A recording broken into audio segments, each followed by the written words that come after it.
Rajim. Bismillahirrahmanirrahim. Alhamdulillahirabbil alamin. Nahmaduhu wa nastaghfiruhu wa na'udzu billahi min shururi anfusina wa min sayyiati a'malina. Man yahdihillahu fala mudilla lahu wa man yudlil fala hadiyalah.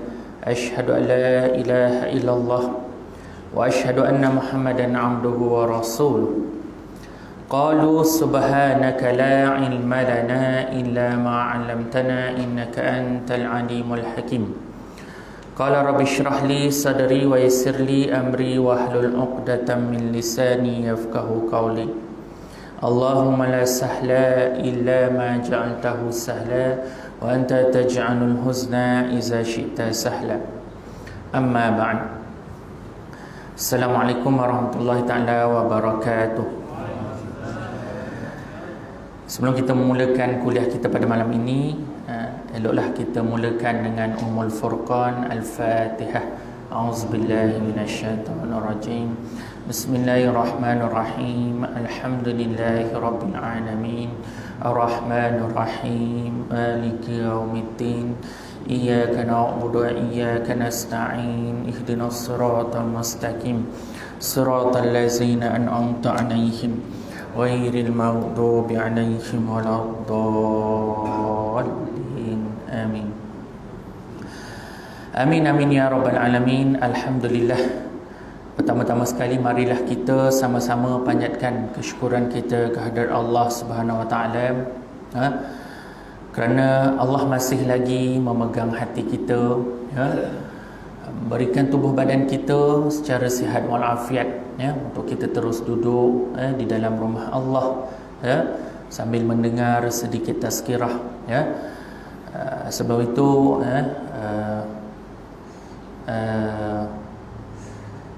jikalau ada mana-mana asatizah yang berada di sini, ustaz, ustazah yang mungkin berilmu lebih daripada saya mohonlah untuk saya berkongsi pada hari ini, untuk kita saling ingat mengingati, saling nasihat menasihati antara satu sama lain, kerana hati ini sentiasa dipegang oleh Allah Subhanahu wa taala. Andai kita ingin mengubah seseorang manusia, kita tidak dapat melakukannya melainkan hanya doa kepada Allah Subhanahu wa taala. Allah sahaja yang membolak-balikkan hati seseorang manusia. Jadi tetaplah hati kita ini, iman kita pada landasan kebenaran, pada landasan kebaikan, untuk sentiasa melakukan perkara-perkara yang disuruh oleh Allah Subhanahu wa taala, yang diperintahkan oleh Allah Subhanahu wa taala, dan menjauhkan diri daripada segala larangan oleh Allah Subhanahu wa taala. Alhamdulillah, Allah berikan kita nyawa pada hari ini, Allah berikan kasih sayang pada hari ini, untuk kita berfikir sebenarnya kasih sayang itu, nikmat-nikmat yang kita diberikan oleh Allah itu untuk kita salurkan kepada jalan-jalan kebenaran, jalan-jalan yang baik. Seperti inilah jalan-jalan yang baik, kita menghadiri solat berjemaah di masjid, kita mendengarkan kuliah, kita tunggu sehingga solat isyak dan sebagainya. Alhamdulillah, Allah pun memberikan kita kelegaan pada situasi-situasi yang berlaku pada hari ini, lebih-lebih lagi Covid lah, kan. Alhamdulillah, vaksin pun dah sampai, kan. Ada kat sini anti vaksin? Tak ada, ya. Kan saya cakap kan, kena cucuk vaksin tu kan, ada pula yang membantah pula kan. Tidak, ya. Ada dah kena vaksin belum? Ada yang kena belum lagi, kan. Sebab kita bukan frontliner, betul tak? Kita kena tunggulah, tak tahulah, mungkin akhir tahun, mungkin awal tahun lah, dia punya tempohnya. Jadi apa pun, itu semua datang daripada Allah Subhanahu wa taala. Memanglah kalau kita tengok andaian-andaian yang timbul daripada anti vaksin ni macam-macam, betul tak? Datang katanya daripada konspirasi Dajjal lah, menyeru Dajjal lah dan sebagainya. Benda-benda semua itu tak perlu kita nak fikir dah, betul tak? kadang-kadang kita pelik juga orang-orang yang bergelar sebagai anti vaksin ni, ya. Kalau kita membenci sesuatu perkara, ya, kita tak suka pada sesuatu lah, contoh pada vaksin berkenaan, tak perlu kita nak menuding jari, memfitnah para alim ulama, ya. Katanya sebagai konco kepada Dajjal, mengikut tulunjuk Yahudi dan sebagainya, ya. Itu bukan tugas kita, ya, untuk kita mengaitkan semua perkara dengan Dajjal. Betul tak? Sampaikan kapal terbang yang bawa tu pun dikaitkan juga dengan Dajjal. Dia kata one world kan, dan bila Perdana Menteri kita cucuk tu kan, dikaitkan pula dengan H tu pula. Betul tak? H tu dikira sebagai huruf tengah-tengah Yahudi. Dia kata Allah, hebat betul dia punya pemikiran dia. Sampai ke situ dia punya pemikiran dia, sampai kan ada PM buat live kan, cucuk vaksin tu kan. Itu belum lagi tengok jarum tu tukar warna lagi, ya. Dia pula menafsirkan pula perkara-perkara yang berkaitan dengan siaran langsung tu, ya. Adalah live tu dia terbalikkan menjadi evil. Dia kata evil tu lambang kepada Dajjal lah, dan sebelah evil tu pula sebelah live tu pula ada lambang mata. Mata tu mata satu. Dia kata mata satu itu adalah Dajjal. Dia kata tak habis-habis dia punya Dajjal ni, hari-hari dia berzikir Dajjal tu saya tak tahulah berapa kali dah, ada agak-agak sampai 40 kali saya rasanya. Sepatutnya kita bersedia, para ustaz, ustazah kita, bagi kuliah, bagi ilmu agama dan sebagainya. Untuk apa? Untuk kita mengingatkan diri kita supaya menambahkan amalan kita. Bukan kita menyerutu Dajjal, ini Dajjal, semuanya Dajjal. Tak boleh, ya. Jadi dalam pada itu kita telah memfitnah para alim ulama yang mana yang banyak lagi ilmu-ilmu mereka yang tidak sepatutnya kita pertikaikan.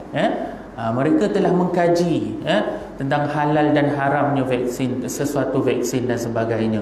Sudah tentulah kajian menyeluruh telah dibuat, telah dilakukan. Saya bukanlah satu ejen yang nak kena terangkan ejen pada kerajaan dan sebagainya, tidak, ya. Tetapi kita melalui pembacaan, kita melalui ilmu yang kita ada, ya, supaya kita timbal balik dengan tindakan kita, ya. Jangan kita melakukan sebarang fitnah, ya. Kata-kata kita itu, lontaran, kita membuat komen walaupun di dalam media sosial itu, ini akan menjadi saksi kepada kita di akhirat kelak, ya. Bayangkanlah, takkanlah semua menjadi konspirator, konspirasi kepada Dajjal itu. Dajjal akan keluar juga, betul tak? Tapi kita tak tahu rahsia Allah Subhanahu Wa Taala nak keluarkan bila, betul tak? Itu adalah tanda-tanda yang jelas, tanda-tanda kubra, tanda-tanda yang besar. Jadi persediaan kita, tambahkan ilmu agama kita, amalan-amalan kita, kan? Doa, banyakkan baca surah Al-Kahfi, betul tak? 10 ayat awal, 10 ayat terakhir, betul? Setiap hari Jumaat, kan? Ini yang ramai yang anti vaksin ni, ramai yang tak, ramai yang menentang vaksin, tapi subuh ke laut, betul tak? Itulah dia, orang yang ramai, orang yang menentang vaksin ini, jadi kalau kita tidak suka vaksin tersebut, kita diam sahaja. Kalau kita nak ambil ataupun kita tak mahu ambil, itu pendirian kita. Tak perlu kita menyebarkan dakwah-dakwah ataupun fitnah-fitnah yang tidak benar kepada pihak-pihak yang bertungkus lumus untuk memastikan penyakit ini hilang di muka bumi Allah Subhanahu Wa Taala.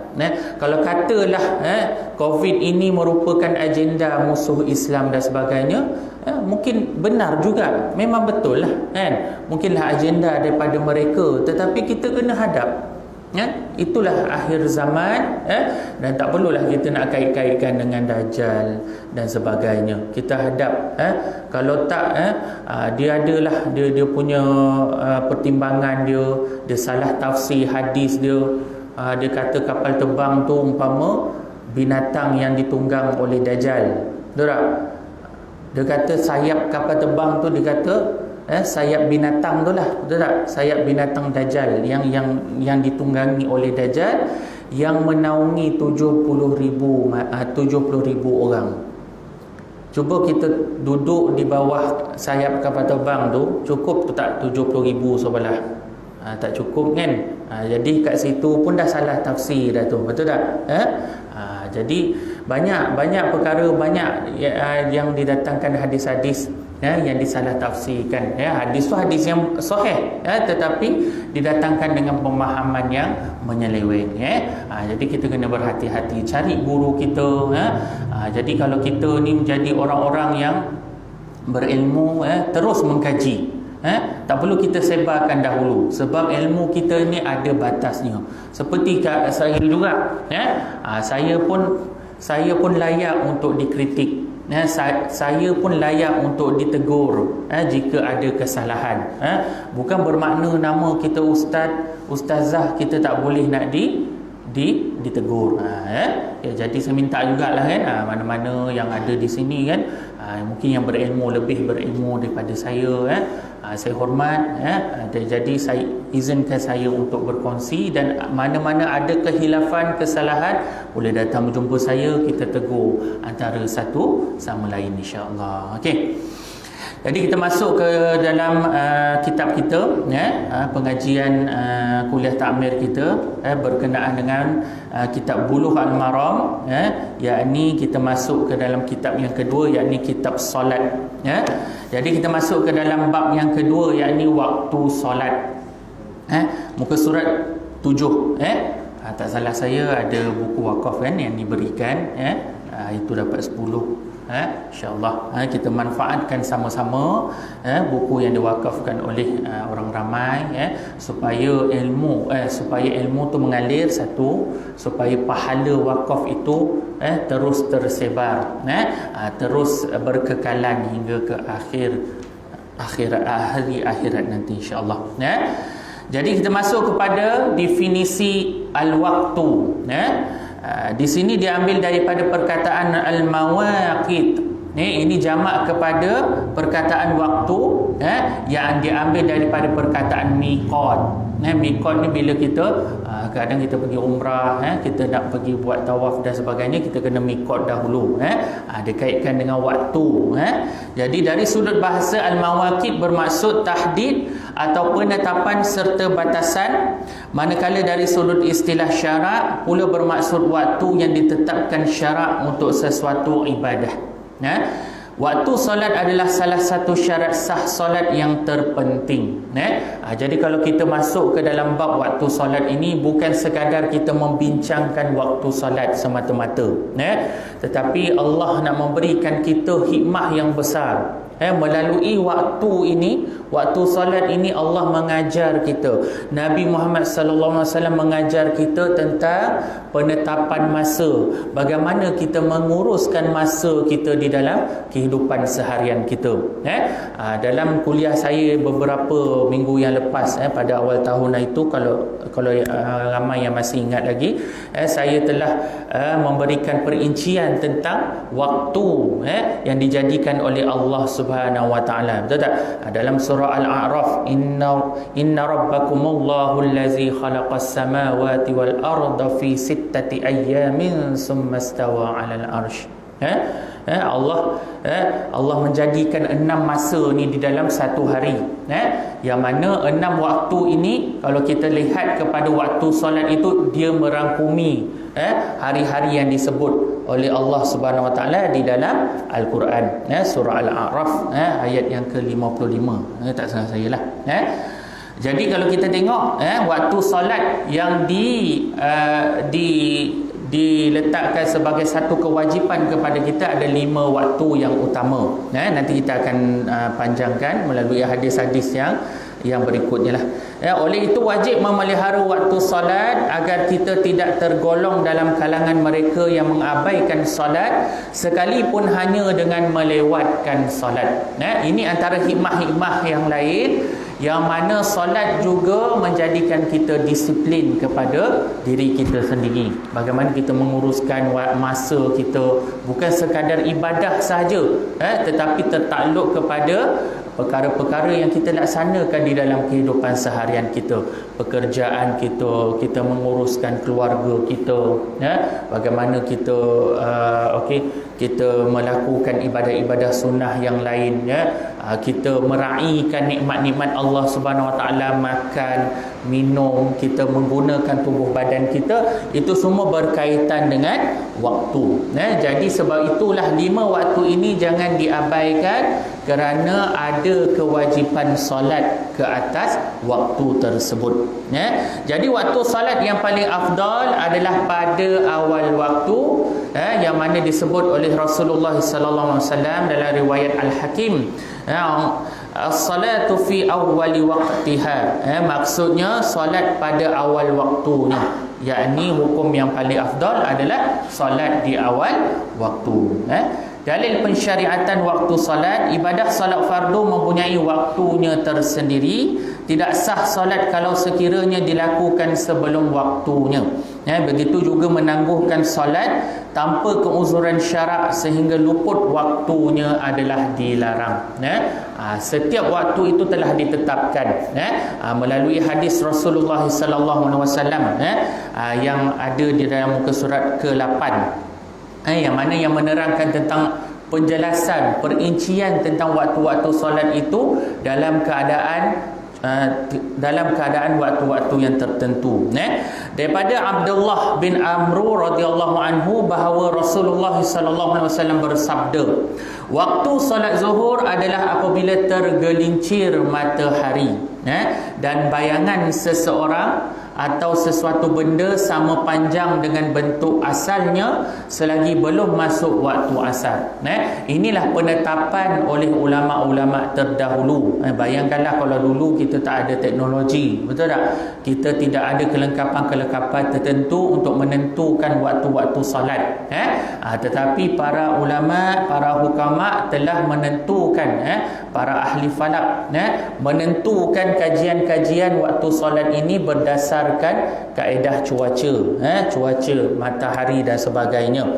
Bagaimana kalau solat zuhur itu, bagaimana matahari itu berada tegak di atas kepala, betul? Yang mana bayang-bayang seperti sama dengan objek, yakni badan kita dan sebagainya. Jadi penentuan itu telah masuknya waktu solat zuhur. Begitu juga dengan solat asar. Waktu solat asar selagi matahari belum menguning, yakni belum nak ke maghrib itulah, belum senja lagi, yakni kaki-kaki langit itu tak ternampak warna-warna kuning, maknanya matahari belum terbenam lagi lah. Maknanya waktu asar daripada setelah penentuan waktu solat zuhur tadi, masih lagi matahari berada tegak di atas kepala kita, masih lagi meninggi, sehinggalah matahari belum menguning. Waktu solat maghrib pula berterusan selagi syafaq belum hilang. Yakni yang dikatakan waktu solat maghrib ini adalah setelah ternampaknya matahari seakan-akan terbenam, masuk ke dalam waktu solat waktu malam. Waktu solat isyak berterusan sehingga separuh pertengahan malam. Waktu solat subuh bermula daripada terbitnya fajar selagi belum terbit matahari. Jadi antara kelima-lima waktu ini, antara 5 waktu ini hanya satu waktu sahaja yang Rasulullah sallallahu alaihi wasallam dia melewatkan, dia percepatkan waktu berkenaan, yakni solat isyak. Adapun selain daripada solat waktu isyak itu, 4 solat yang lain adalah disunnahkan untuk disegerakan di dalam waktu tersebut. Isyak ni merupakan waktu yang paling panjang, sehingga kan Nabi sallallahu alaihi wasallam menyebut di dalam hadis Rasulullah sallallahu alaihi wasallam yang sahih, yang mana boleh dilakukan, boleh dilewatkan solat isyak ini hingga awal 1/3 malam. Yang ini lebih kurang dalam pukul 11, tetapi mestilah dengan alasan yang munasabah, bukan kita buat perkara-perkara yang lara, bukan kita buat perkara-perkara yang mungkar dan sebagainya. Adapun Nabi SAW disebut di dalam hadis, ada di antara Nabi SAW dia melewatkan waktu Isyak itu adalah dia menunggu para sahabat untuk datang ke masjid. Kalau kita ni sekarang masjid dah dekat-dekat dah, betul tak? 1 kilometer 2 kilometer dah ada masjid, betul tak? Masjid Dokek pun kadang-kadang tak penuh juga, betul tak? Berlainan, berbeza dengan zaman Rasulullah SAW. Masjid, nak dapat masjid secara kuantitinya yang banyak agak sukar, memang satu sahaja masjid. Jadi berkemungkinan besar para sahabat tinggal berjauhan ataupun dalam keadaan yang bermusafir, untuk datang ke masjid dan sebagainya. Jadi waktu solat yang diatur oleh Allah Subhanahu Wa Taala ini mengikut kesesuaian dan situasi yang berbeza, mempunyai hikmah yang tersendiri. Antaranya supaya hubungan seseorang hamba dengan Allah Subhanahu Wa Taala sentiasa wujud dan segar sepanjang masa. Bayangkanlah, Allah memberikan hikmah yang terlalu besar bila kita melakukan solat di awal waktu. Yang mana kalau kita solat dalam kadar waktu yang segera, dalam waktu yang cepat, makanya hubungan kita dengan Allah Subhanahu Wa Taala akan sentiasa baik, dalam sentiasa dalam keadaan yang dirahmati oleh Allah Subhanahu Wa Taala. Berbeza dengan orang yang mentakhirkan waktu solat, yang melewatkan waktu solat. Bayangkan solat ini ada 5 waktu yang utama. Satu yang fadilatnya, satu yang wajib lah. Yang kedua adalah yang dikatakan sebagai ikhtiar, pilihan. Yang ni waktu-waktu solat-solat sunat. Ada waktu solat-solat yang dikatakan sebagai wujub, wajib dan sebagainya. Ada yang dikatakan sebagai karahah, waktu solat yang dimakruhkan. Dan yang kelima adalah waktu solat yang diharamkan. Waktu yang dimakruhkan ini adalah waktu-waktu solat yang dilewatkan tanpa sebarang sebab, tanpa ada sebarang pekerjaan dan sebagainya. Dan waktu-waktu tahrim ini disebutkan ada 3, yakni waktu asar. Kita melakukan waktu solat asar ini dalam keadaan yang mana matahari dah nak terbenam, nak masuk ke waktu maghrib. Ada pun waktu-waktu yang lain adalah waktu subuh. Waktu subuh sekiranya kita tidak tertidur, kita tidak terlalai, kita sengaja bangun solat subuh itu dengan sengaja, makanya haram untuk kita melakukan solat pada waktu, yakni kalau kita faham sekarang ni waktu syuruk. Pada waktu syuruk tu kalau kita buat waktu subuh pada masa itu dikira sebagai waktu yang haram, sebab matahari telah naik, matahari telah terbit lah, orang kata. Okey, itu antaranya lah, waktu-waktu tahrim. Antaranya waktu fadilat ini adalah waktu yang dikatakan waktu solat yang awal. Contohnya waktu zuhur. Waktu zuhur dikira sebagai 10 minit hingga 20 minit yang awal. Contohnya sekarang 1.27, betul tak? Dikira kalau 1.50 tu pun sehingga 1.50 itu sahajalah dibenarkan oleh ulama syarak, untuk dibenarkan melakukan solat secara awal. Adapun waktu asar juga 10 hingga ke 20 minit. Tetapi maghrib tidak boleh dikira sebagai 20 minit, sebagai seolah-olah dikatakan waktu solat yang awal. Sebab apa? Waktu maghrib ini waktu yang pendek. Begitu juga dengan waktu subuh. Ada pun juga yang disebut oleh Rasulullah SAW, hadis berkenaan dengan solat zuhur.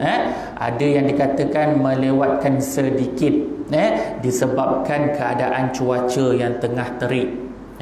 Jadi Nabi SAW menyaran untuk melewatkan sedikit saja 10 minit, 15 minit kita buat solat sunat dahulu untuk matahari itu berada dalam keadaan yang sejuk sedikit.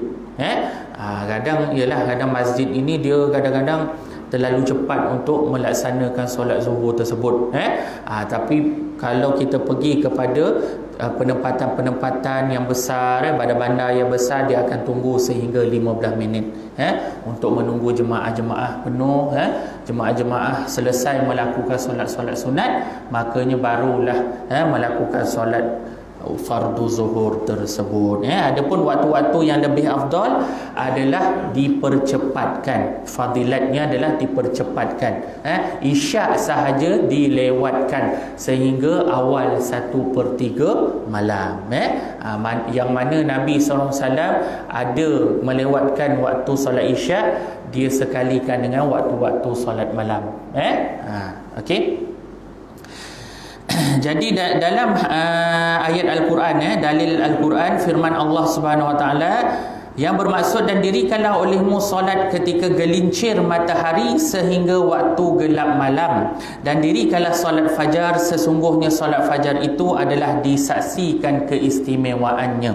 Jadi permulaan kepada waktu solat itu disebut di sini adalah ketika gelincir matahari, yakni pada waktu zuhur.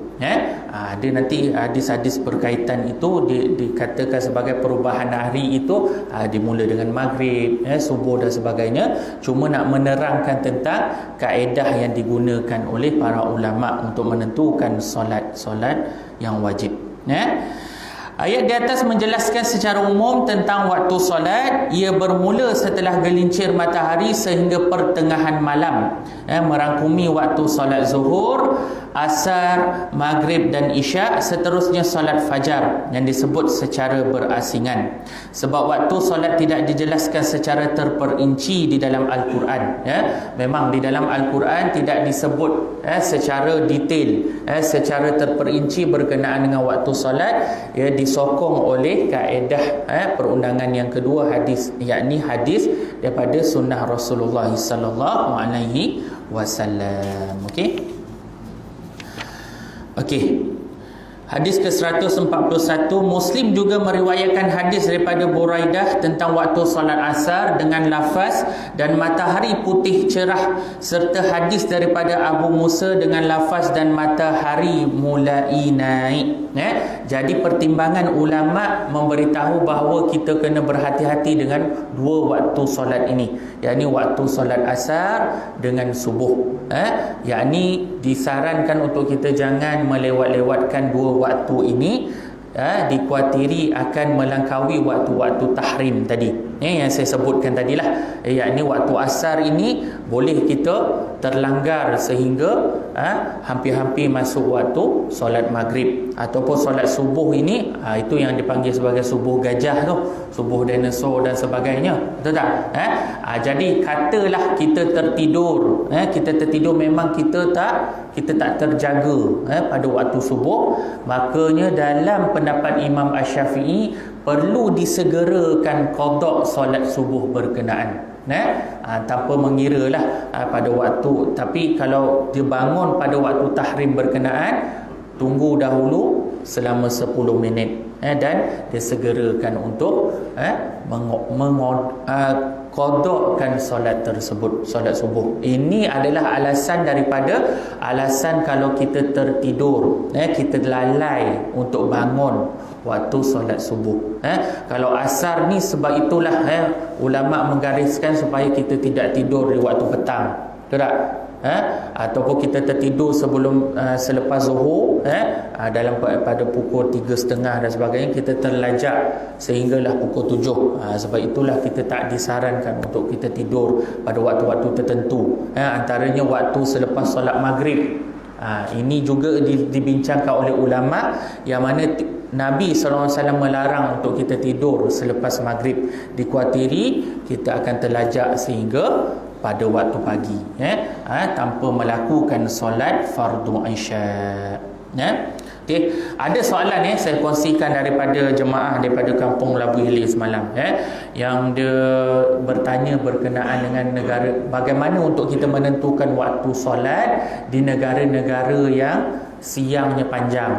Tak, malam dia pendek saja, seperti negara Norway. Kat sini ulama menggariskan, kalau kita buka Irsyad Al-Fatwa, dia menggariskan supaya kita melihat kaedah yang pertama, ditulis itu kaedah yang kedua lah, tapi kaedah pertama adalah kita melihat hadis yang saya sebutkan tadi.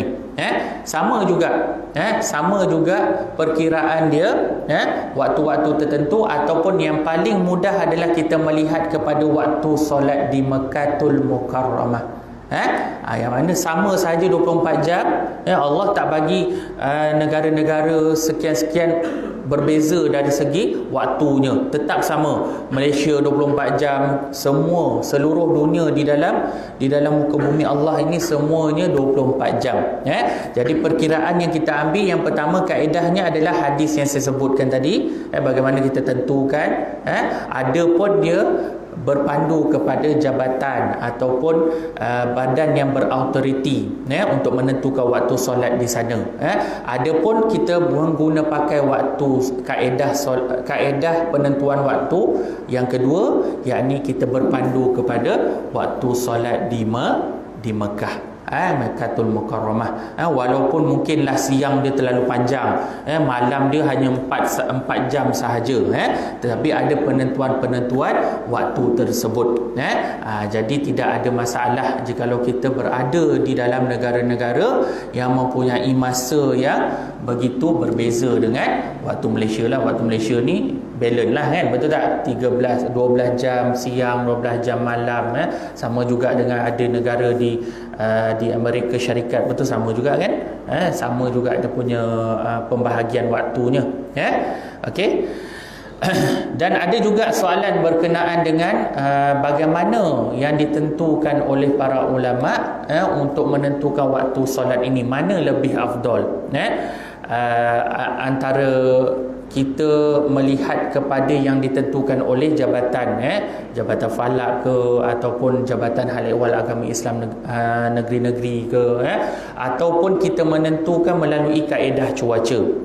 Ini berbeza melalui ataupun mengikut keadaan seseorang. Jikalau seseorang itu tersesat ataupun berada di luar kawasan, pada masa yang sama dia tidak mempunyai teknologi, tidak mempunyai sebarang perkara-perkara yang mengingatkan dia kepada waktu-waktu solat, makanya dia bolehlah menentukan waktu solat ini dengan kaedah cuaca. Yang saya sebutkan tadi, zuhur bagaimana, asar bagaimana, bagaimana kita menentukan. Kita dah terbiasa dengan jam yang kita ketahui. Biasalah kalau kita tersesat kat hutan ke kan, ataupun kat pulau dan sebagainya, tak ada jam, tak ada sebarang teknologi, jadi kita boleh tentukan dengan cuaca. Zuhur kita tengok melihat kepada bayang-bayang tersebut. Kalau asar kita tengok bayang-bayang jugalah. Bayang-bayang itu menjadi lebih panjang, 2 kali ganda dan sebagainya. Dan maghrib, isyak, maghrib senanglah kita tengok kepada kaki langit berkenaan, dan malam sedikit kita boleh melakukan solat isyak, begitu juga dengan subuh.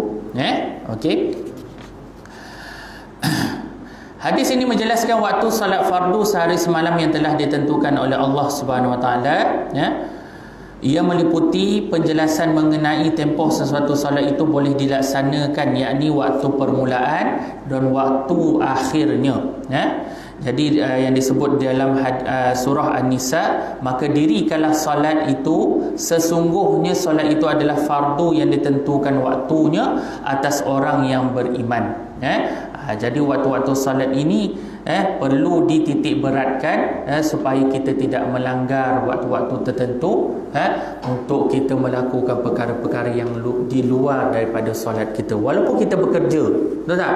Kita bekerja seharian, tidak ada alasan untuk kita mengabaikan waktu solat kita. Hatta sekalipun, saya selalu mengingatkan pada anggota keselamatan yang berada di lapangan kerjaya dan sebagainya, yang berada berada di sekatan jalan raya dan sebagainya. Sekarang mudahlah sekarang, betul tak?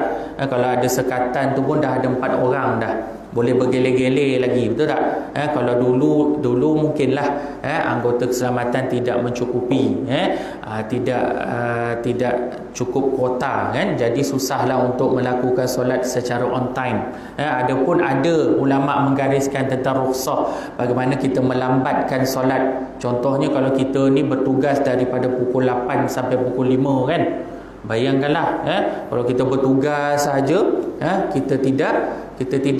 kita melepasilah solat waktu solat zuhur dan solat asar. Adapun diberikan kelonggaran untuk melewatkan solat zuhur berkenaan dan mengawalkan waktu asar. Adapun senang sekarang ni, boleh buat penggiliran, 1 jam seorang anggota jaga, seorang lagi boleh melakukan solat tersebut, tidak ada masalah. Okey. Akhir waktu asar adalah ini ditekankan oleh waktu asar sikit saja lagi insya-Allah. Adalah apabila bayang-bayang sesuatu menjadi 2 kali ganda daripada panjang asalnya. Ini penerangan, penjelasan daripada waktu solat zuhur tadi. Okey, mungkin kita beri laluan kepada azan isyak.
سيدنا محمد وصلاة الفضل وضع اسمكم المحمود اللازم أنت إنك لا تخلف.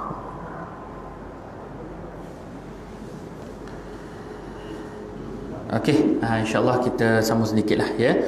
Berkenaan dengan waktu solat yang disebut oleh para ulama ya, menurut Imam Asy-Syafi'i tadilah berkenaan dengan akhir waktu asar tadi ya. Ada juga disebut berkenaan dengan solat Isya. Jumhur ulama termasuk 4 mazhab dan para pengikutnya berpendapat waktu tunai bagi solat Isya adalah sehingga terbitnya fajar yang kedua. Waktu solat Isya yang terbaik adalah dilewatkan jika tidak memberatkan seseorang itu dan merupakan waktu pilihan yang dimaksudkan di dalam hadis ini ya. Kadang-kadang ada juga pendapat mengatakan bahawa menyegerakan waktu solat Isya kalau adalah majlis ilmu dan sebagainya, perlu jugalah kita mendahulukan juga majlis-majlis ilmu itu lebih afdal itu adalah alasan yang paling kukuh lah kalau jika kita melewatkan waktu solat Isya tersebut. Adapun kalau ada sebarang kekosongan, kelapangan pada waktu kita, seeloknya kita segerakan waktu solat berkenaan supaya kita tak terlalai dengan perkara-perkara yang lain. Dikhawatiri kalau kita cepat mengantuk, betul tak? Kita melakukan pekerjaan-pekerjaan yang lain selepas waktu Isya dan sebagainya. Tetapi setiap waktu itu Allah dah berikan waktu yang terbaik, waktu yang cantik kepada setiap manusia untuk dia uruskan masa-masa tersebut. Contohnya bila waktu solat Isya ini dikatakan dilewatkan, itu adalah Isya ini merupakan Isya merupakan waktu malam yang dikatakan sebagai waktu istirahat, waktu untuk kita berehat. Jadi bila kita melakukan ibadah ini, kita melakukan ibadah itu dalam keadaan yang berehatlah, dalam keadaan yang tenang. Kita jangan anggap kita bersolat ini umpama kita bekerja. Kita melakukan perkara-perkara yang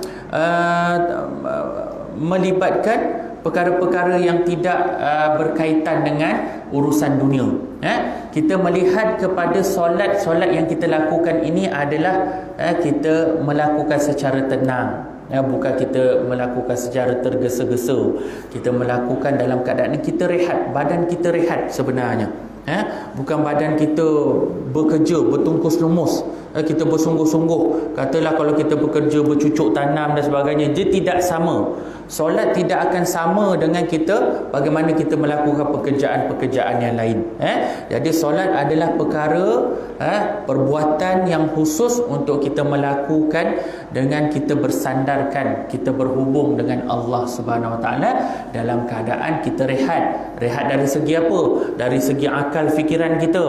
Patutnya kita tidak boleh dah memikirkan apa-apa. Betul tak? Masalah-masalah keduniaan, memikirkan perkara-perkara di luar solat kita dan sebagainya. Antaranya lain adalah hati kita khusyuk. Hati kita sentiasa fokus kepada perbuatan solat tersebut dengan bacaan yang kita lafazkan, dan tubuh badan kita itu sentiasa berhadapan dengan kiblat itu supaya kita menghadap betul-betul dengan Allah Subhanahu Wa Taala. Okey. Mungkin ada persoalan? Okey.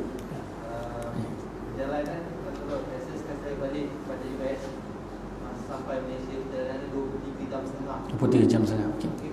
So kalau saya berdua saya akan zuhur dulu. Okey. Zuhur, asar saya jamak. Kemudian saya sampai rasa kata ataupun doa, masa ada baru zuhur balik. Dan ada dalam 12 jam, 14 jam saja. Itu kan syak dan zuhur balik sekali. Okey, untuk masalah ini sebab kita melangkaui negara-negara yang berlainan waktu solatnya, jadi kat situ kita qadakkan sahaja waktu solat-solat yang dia tertinggalkan itu. Banyak perjalanan tu memang siang aja. Memang siang je. Sana dah zuhur. Memang siang. Okey. Antara kaedah-kaedah yang lain juga, boleh kita melakukan solat itu di atas kenderaan yang kita naik itu, yakni kapal terbang lah. Maknanya kita solat berada di atas kapal terbang lah. Sekiranya kita tengok melihat kepada waktu yang paling afdal adalah kita melihat kepada waktu solat di Mekah. Sepatutnya lah selepas ni mungkin kalau ada travel ataupun boleh pergi ke tempat negara yang lain dan sebagainya, bolehlah kita melihat kepada waktu solat Mekah tersebut. Ada pun kadang-kadang kita melihat kepada waktu solat negara yang kita lintas, betul tak? Kadang mungkin kita berada di India, kita tengok waktu solat, kita akan menjadi kucak-kacir di dalam waktu solat tersebut. Bayangkan kalau kita melakukan solat zuhur asar dah ni, kita dah buat jamak dan sebagainya, tiba-tiba kat India pula kita terpaksa kita melakukan solat zuhur kembali. Jadi tengok kepada 24 jam. Jadi macam haji dia kan 23 jam, betul tak? 23 jam itu cukup untuk kita menentukan 5 waktu yang kita hadap itu, kita lalui itu. Kalau katalah dah kita zuhur asar itu di tempat yang pertama tadi, makanya kita ikut perkiraan jam yang macam biasa. Sepanjang perjalanan tu semua siang, Ustaz. Tidak kapal terbang siang tu. Macam saya nak buat maghrib isyak kalau memang tak ada malam. Okey, itu yang saya cakap tadi, Norway tadi kan, betul tak? Norway tadi siang dia panjang, siang dia panjang. Walaupun siang dia panjang, tetapi dia tengok pada waktu Mekah. Kalau waktu Mekah itu waktu isyak dia siang juga, makanya dia tentukan waktu isyak itu pada siang hari juga. Tak ada masalah. Jadi ni kaedah yang diberikan oleh ulama. Kalau tak ikut penjelasan daripada Irsyad Al-Fatwa, buka saja Irsyad Al-Fatwa. Kaedah yang kedua itu banyak yang diguna pakai oleh traveler ini dalam menyelesaikan masalah mereka. Mungkin mereka travel dalam banyak-banyak negara. Jadi tak kira siang itu dikira sebagai siang yang panjang lah. Maknanya sebenarnya kita pun ada melangkaui negara-negara yang ada yang ada waktu malamnya. Jadi kita consider dia sebagai satu waktu yang kita boleh laksanakan waktu isyak, waktu maghrib dan isyak itu. Dikatakan sebagai waktu yang malam untuk kita laksanakan solat tersebut. Jadi tak menjadi masalah lah. Kalau tak, kita menghadapi masalah-masalah yang mana kita masuk dalam negara-negara yang berulang waktunya.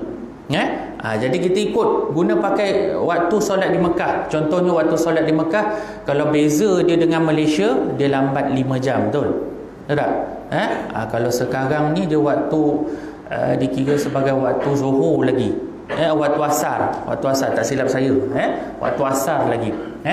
Jadi perkiraan itu tidak kiralah waktu lintasan kita itu masih siang, tetapi kita consider dia sebagai waktu maghrib dan kita boleh melakukan waktu isyak. Adapun rukhsah yang diberikan oleh haji itu, dia boleh buat solat jamak, kan? Betul tak? Ambil satu waktu yang telah masuk pada waktu sekian ini, di Mekah telah masuk waktu maghrib, betul? Jadi kita ambil untuk kita laksanakan solat jamak secara atas kenderaan. Tidak jadi masalah lah. Berbanding kalau kita nak qada, itu jalan yang terakhir lah.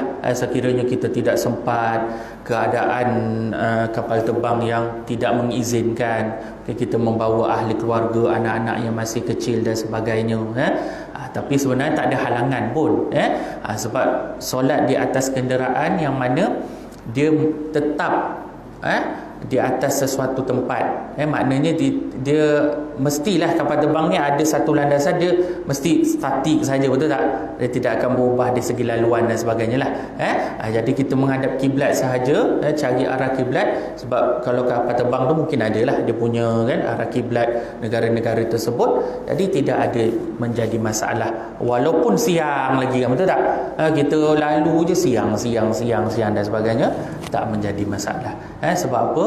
Keutamaan adalah kita melakukan solat pada waktunya.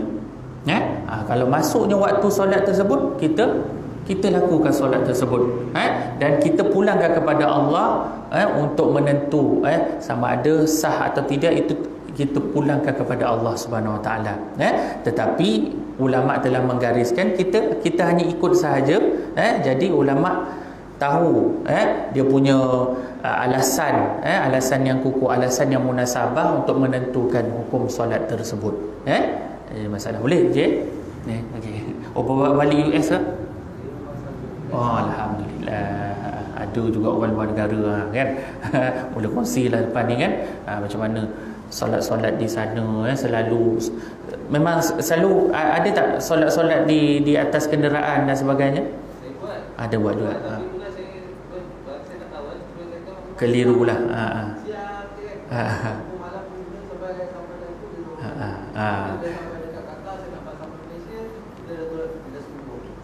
Itulah takut kita terlepas kan. Kita dah melangkaui 23 jam dah tu kan. Maksudnya Isyak dan Maghrib semalam tu, maksudnya yang lepas tu kita tak buat Tapi kalau kita tak tahu, kita bolehlah qada selepas itu, tidak menjadi masalah lah ataupun kita tak sampai lagi, mungkin waktu yang betul-betul kita sampai tu mungkin waktu-waktu yang bertepatan dengan waktu yang kita nak lakukan solat tersebut, tetapi kita kena qada jugalah sebab melangkaui 23 jam tadi, betul tak?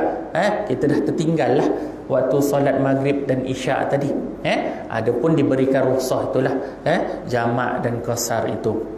Buatlah waktu Maghrib, ambil satu waktu yang diyakini, yakni itulah waktu solat di Mekah. Bolehlah kita lakukan solat itu di atas kenderaan, kapal terbang lah. Kapal terbang ni dia tak adalah sekejap ke kiri, sekejap ke kanan, betul tak dia akan statik. Ada masa statik tu mungkin dah announcer dalam tu mungkin dia akan umumkan yang berada di atas apalah kestabilan di atas udara tu, betul tak jadi kita bolehlah melakukan solat tersebut tanpa ada masalah lah.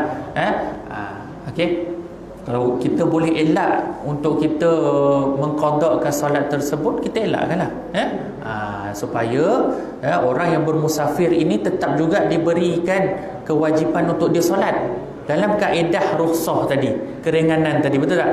Baik kita gunakan keringanan yang dianjurkan oleh ulama muktabar kita lah, Imam Syafi'i dan sebagainya.